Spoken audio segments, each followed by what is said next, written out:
नमस्कार, डिटेल्स के इस पॉलिटिकल ब्रेकिंग अंक में आप सभी का स्वागत है। सांसदों का शपथ ग्रहण में पहली बार हुआ ये कारनामा देखकर सभी हैरान। शिक्षा मंत्री के शपथ ग्रहण के दौरान मचा ऐसा बवाल कि सदियों तक नहीं भूल पाएगी बीजेपी। संसद भवन के पहली पंक्ति में ऐसा क्या दिखा कि हैरान रह गए सभी सांसद। पेपर लीक जांच के मामले में बिहार पहुंचे सीबीआई अधिकारियों की हो गई भयानक पिटाई, किसी तरह जान बचाकर भागे। मोदी शाह के सामने अड़ गया आरएसएस, बोला इन दो नेताओं में से किसी एक को भाजपा अध्यक्ष बनाओ, नहीं तो मचेगा बवाल। दोनों का नाम जानकर पूरा भारत हैरान। अचानक रोने लगे राहुल गांधी, भावुक होकर बोले ऐसी बात कि पूरा देश हुआ गमगीन। Z+ सिक्योरिटी में रहने वाले मुख्यमंत्री केजरीवाल की जेल में कैसे हो रही है सुरक्षा, यह खुलासा हैरान कर देगा। इन सभी खबरों के अलावा जानेंगे और भी बहुत कुछ, लेकिन आगे बढ़ने से पहले आप सभी के लाइक और कमेंट के लिए मैं दिल से शुक्रिया अदा करना चाहता हूं। देश में पहली बार सांसदों का शपथ ग्रहण नए संसद भवन में हुआ।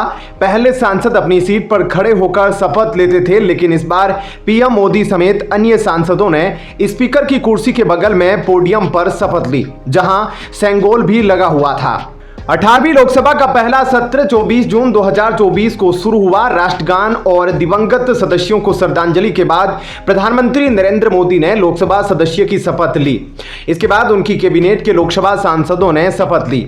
शपथ ग्रहण के दौरान विपक्ष ने शिक्षा मंत्री धर्मेंद्र प्रधान पर नीट नीट शैम शैम के नारे लगाए। कांग्रेस नेता राहुल गांधी, फैजाबाद से सांसद अवधेश प्रसाद और समाजवादी पार्टी के अध्यक्ष अखिलेश यादव अग्रिम पंक्ति में बैठे नजर आए।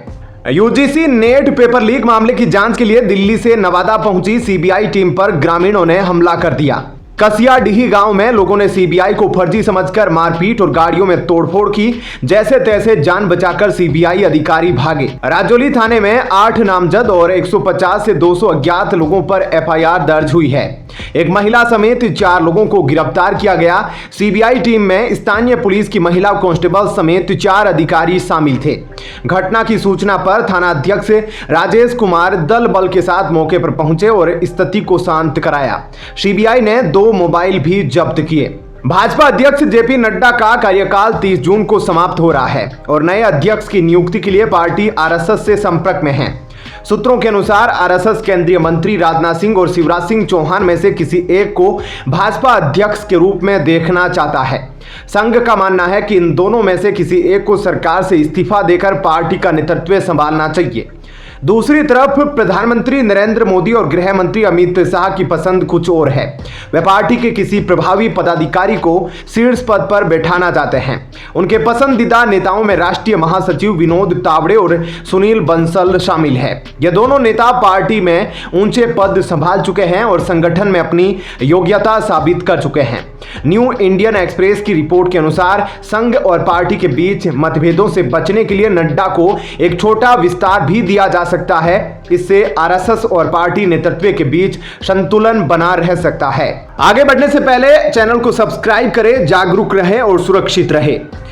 कांग्रेस के वरिष्ठ नेता राहुल गांधी ने वायनाड के लोगों को एक भावुक पत्र लिखा, जिसमें उन्होंने उनके बिना शर्त प्यार के लिए धन्यवाद दिया। राहुल ने लिखा कि जब उन्हें रोजाना अपमान का सामना करना पड़ता था तो वायनाड के लोगों का प्यार उनकी रक्षा करता था। राहुल ने वायनाड सीट खाली कर दी है और उनकी बहन प्रियंका गांधी आगामी उपचुनाव में वहां से चुनाव लड़ेगी। राहुल ने पत्र में लिखा कि वायनाड के लोगों ने बिना किसी भेदभाव के उन्हें प्रेम और स्नेह दिया। उन्होंने कहा, जब मुझ पर चौतरफा हमले हो रहे थे, मेरा कोई अपना नहीं लग रहा था, तब आपने मुझे पनाह दी। आप मेरा घर और मेरा परिवार थे। राहुल ने विश्वास जताया कि प्रियंका वायनाड का प्रतिनिधित्व बेहतरीन तरीके से करेगी। उन्होंने लिखा, आपने मेरे लिए जो किया उसके लिए मैं आपको कैसे धन्यवाद दूं यह मैं नहीं जानता। आपने मुझे उस समय प्यार और सुरक्षा दी जब मुझे इसकी सबसे ज्यादा जरूरत थी। आप मेरे परिवार का हिस्सा है और मैं हमेशा आप सभी के लिए मौजूद रहूंगा। केजरीवाल को देश की दूसरी बड़ी Z+ सुरक्षा मिली है, जो प्रधानमंत्री की एसपीजी कवर के बाद सबसे उच्चतम सुरक्षा है। यह सुरक्षा गृह मंत्री अमित शाह, मुख्यमंत्री योगी आदित्यनाथ, रक्षा मंत्री राजनाथ सिंह, सोनिया गांधी, मुकेश अंबानी समेत कुल 40 वीआईपी को मिली हुई है। मुकेश अंबानी इस सुरक्षा का खर्च खुद उठाते हैं। Z+ सुरक्षा वाले व्यक्ति को तिहाड़ जेल में अकेले और सुरक्षित सेल दी जाती है, जहां 4 से 5 गार्ड 24 घंटे निगरानी करते हैं। अरविंद केजरीवाल को भी जेल में यही सुरक्षा मिली है। जेल के अंदर Z+ सुरक्षा नहीं होती, बल्कि जेल के कानून और व्यवस्था के अनुसार सुरक्षा होती है। जमानत मिलते ही बाहर Z+ सुरक्षा फिर तैनात हो जाएगी। कांग्रेस ने नीट यूजी में कथित अनियमितताओं और एनटीए की नौकरशाही में फेरबदल पर केंद्र सरकार को निशाना बनाया है। राहुल गांधी ने एक्स पर लिखा कि नीट पीजी स्थगित होना मोदी सरकार की बर्बाद शिक्षा व्यवस्था का एक और उदाहरण है। प्रियंका गांधी ने आरोप लगाया कि मोदी सरकार ने शिक्षा प्रणाली को माफिया के हवाले कर दिया है। मल्लिकार्जुन खड़गे ने एनडीए को भाजपा और आरएसएस के हितों को पूरा करने वाला बताया और कहा कि नौकरशाही में फेरबदल समस्या का समाधान नहीं है। खड़गे ने मोदी सरकार को जवाबदेह ठहराने की मांग की और कहा कि पेपर लीक, भ्रष्टाचार और शिक्षा माफिया शिक्षा प्रणाली में घुस गए हैं। राहुल ने आरोप लगाया कि पीएम मोदी पेपर लीक गिरोह और शिक्षा माफिया के आगे सबसे बेबस है। प्रियंका ने कहा कि भाजपा सरकार साफ सुथरी परीक्षा तक नहीं करा सकती और युवा भाजपा के भ्रष्टाचार से लड़ने में अपना समय बर्बाद कर रहे हैं। 18वीं लोकसभा सत्र से पहले पीएम मोदी ने श्रेष्ठ भारत विकसित भारत का संकल्प दोहराया है। तीसरी बार जनता द्वारा चुने जाने पर उन्होंने नियत और नीतियों पर भरोसा जताया। 25 जून का जिक्र करते हुए उन्होंने कहा कि संविधान और लोकतंत्र की रक्षा का संकल्प जरूरी है, ताकि इमरजेंसी जैसी घटना दोबारा न हो। नए सत्र की शुरुआत एक नए संकल्प के साथ की गई।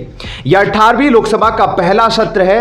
एनडीए ने 293 और इंडिया ब्लॉक ने 234 सीटें जीती है। जब 2014 में मोदी पहली बार प्रधानमंत्री बने और संसद की सीढ़ियों पर साष्टांग प्रणाम कर लोकतंत्र के प्रति श्रद्धा जताई। दूसरी बार जीतने पर उन्होंने बीजेपी सांसदों का आभार व्यक्त किया। 2024 में तीसरी बार जीतने पर संविधान को मस्तक पर रखा। हालांकि मोदी 3.0 सरकार नीट धांधली और यूजीसी नेट पेपर लीक जैसी समस्याओं के कारण सवालों के घेरे में है। विपक्ष लगातार हमलावर है और प्रोटेम स्पीकर की नियुक्ति पर भी कांग्रेस ने सवाल उठाए हैं। 26 जून को लोकसभा अध्यक्ष का चुनाव होगा और 27 जून को राष्ट्रपति द्रौपदी मुर्मू संयुक्त बैठक को संबोधित करेगी। पीएम मोदी ने संविधान का पालन करते हुए सभी को साथ लेकर चलने की बात कही और 18वीं लोकसभा को शुभ संकेत बताया। अरविंद केजरीवाल ने जमानत पर रोक के खिलाफ सुप्रीम कोर्ट का दरवाजा खटखटाया है। 20 जून को राउज एवेन्यू कोर्ट ने उन्हें 1 लाख के बेल बॉन्ड पर जमानत दी थी, पर ईडी ने 21 जून को हाईकोर्ट में याचिका दायर कर जमानत पर रोक लगवाई। हाईकोर्ट की वेकेशन बेंच ने 24-25 जून तक जमानत पर रोक लगाते हुए फैसला सुरक्षित रखा। ईडी के अनुसार उनके पास केजरीवाल के खिलाफ पर्याप्त सबूत नहीं है और वह जांच के लिए और समय चाहती है। कांग्रेस अध्यक्ष मल्लिकार्जुन खड़गे और सांसद राहुल गांधी आज से विधानसभा चुनाव की रणनीति पर चर्चा के लिए 4 राज्यों के नेताओं से मिलेंगे। झारखंड, महाराष्ट्र, हरियाणा और जम्मू कश्मीर में इसी साल चुनाव होने हैं। खड़गे और राहुल 25 जून को महाराष्ट्र, 26 जून को हरियाणा और 27 जून को जम्मू कश्मीर के कांग्रेस नेताओं से मुलाकात करेंगे। महाराष्ट्र विधानसभा का कार्यकाल 26 नवंबर, हरियाणा का 3 नवंबर और झारखंड का 5 जनवरी को समाप्त हो रहा है। सुप्रीम कोर्ट ने जम्मू कश्मीर में 30 सितंबर से पहले चुनाव करने के निर्देश दिए हैं। लोकसभा सत्र 24 जून और राज्यसभा सत्र 27 जून से शुरू होगा। विपक्ष ने भर्तृहरि महताब की नियुक्ति पर आपत्ति जताई। सरकार ने उनकी योग्यताओं का बचाव किया। नीट यूजी और नेट परीक्षाओं में पेपर लीक और भ्रष्टाचार के मुद्दों पर विपक्ष आक्रामक है। ममता बनर्जी ने इंडिया ब्लॉक को एनडीए सरकार पर तुरंत हमला करने की सलाह दी। प्रोटेम स्पीकर 26 जून को स्पीकर चुनाव तक कार्यवाही चलाएंगे।